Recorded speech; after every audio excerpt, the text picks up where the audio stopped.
Hemen jarraitzen dugu liburuko ariketekin, gogoratu direla xake-mateak bi jokalditan, eta goazen hurrengo ariketarekin. Hemen jokaldi ezberdina daude xake-mate emateko.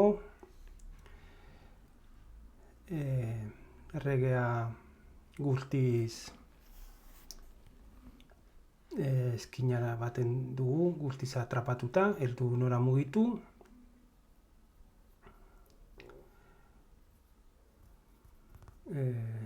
Hemen bi aukera egon litezke, bata izan alda,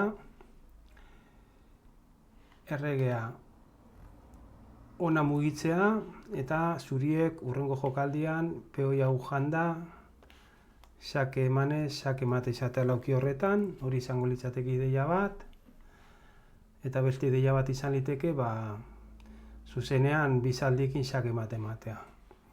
Orduan, adibidez, bizaldiekin zelan eman dezakegu xake matea, zareten kapazak ateratzeko. Adibidez, jokaldi hau egiten dugu. Beltzen aukera bakarra da peoia mugitzea, orain alfil izango da lauki hau kontrolatzen duena, eta zaldi horra mugituta, xake mate da. Beltera bada zaldia G7 barik G3 eramatea, eta lehen moduan, peoia mugitzean lauki hau alfila kontrolatzen du, eta berriz ere F7an xake mate ematen dugu. Orain alfilaren laguntza barik, zaldia F6 ekartzen badugu, lauki hau da zaldi honek kontrolatzen du,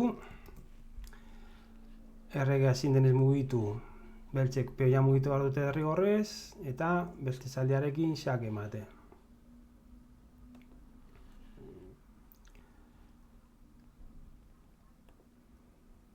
Zaldia horra, orain berriz ere alfilaren laguntza dugu, hemen ere ez dugu, bi aukera ditugu, hemen orain zaldia ona mugituta, xake mate da, baina kasu horretan, ez da derrigorrezkoa alfilaren laguntza, zeik zaldi honek ere H7 kontrolatzen duenez, zaldia G6 mugituta, xake mate da, eta azkenik, xake horreman da, errega behartzen dugu H7 joatera,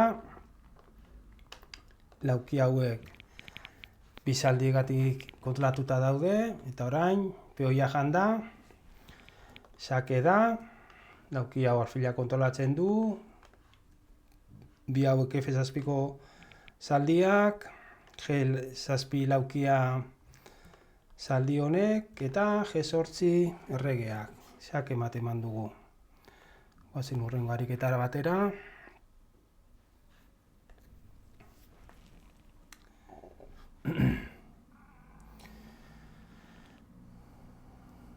Orain,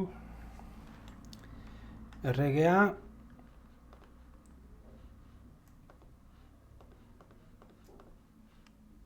hortik G3tik eskapatu daiteke, beraz, guneko duguna da, erregea berantza bultzatzea. Nola egin dezakegu hori? Esan liteke jake hemen emanda edo hemen ez ba. Baina F4an xake mate emateak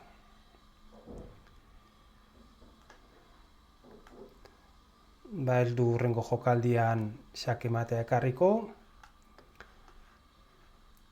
Naiz eta izango dan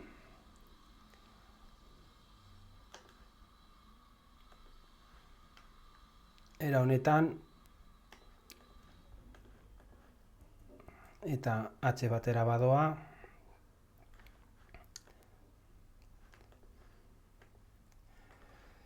eta orain zaldiarekin. Xake da, erregina kontrolatzen ditu hainbat lauki, eta hau erregeak. Baina, Guk nahi dugu bi jokaldetan izate sake ematea, bidea hau da, sake ematen dugu, eta azkenengo variantan ikusi dugu posizio berdinera ibiltzen gara, errega derrigorrez mugitu behar da G batera, erregeak ez du laukirik, beraz, nora mugitu, baina behar dugu, dagoen lauki horretan, sake izatea, beraz, zaldia ekarriko dugu jokora. Sake ematen dio F3-tik.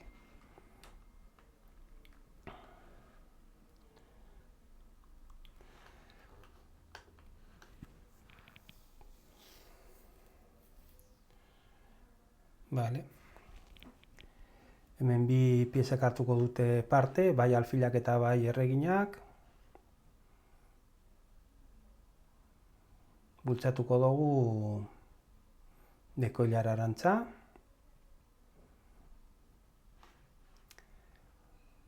Zerekin? Ba, alfilarekin. Bi aukera ditu. Zeretana eta beste laukidanak erreginak, alfilak edo erregak kontrolatzen dituzte. Eta aparkatu. Lauki hau ere erreginak kontrolatzen du, beraz. Erregeak duen aukera bakarra B bat da, eta B batera mugitzean, bi lekutan eman dezakegu sake ematez, G batean eta E batean. Sake da, azkenengo hilara erreginak kontrolatzen du, C bilauki alfilak,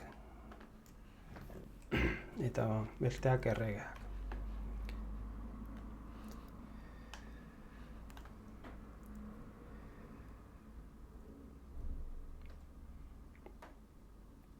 Dale, hau pasan bideoan ikusi egin ditu lehenengo ariketan modokoa da. Gu dekogu errege baltza azkenengo hilaran.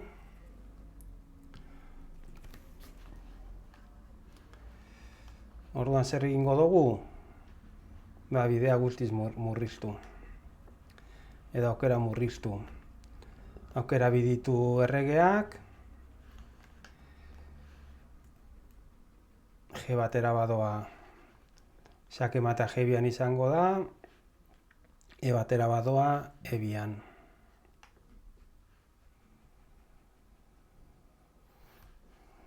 Vale, zaldia lagunduko dio erreginari sake ematen.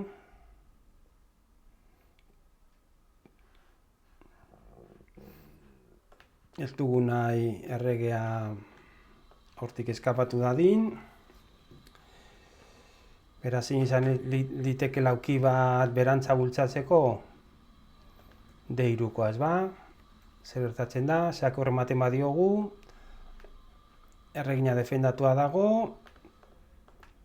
erreginak eta, kasu batzuetan beste pieza batzuk lauki guzti hauek kontrolatzen dituzte, beraz, aukera bi daude.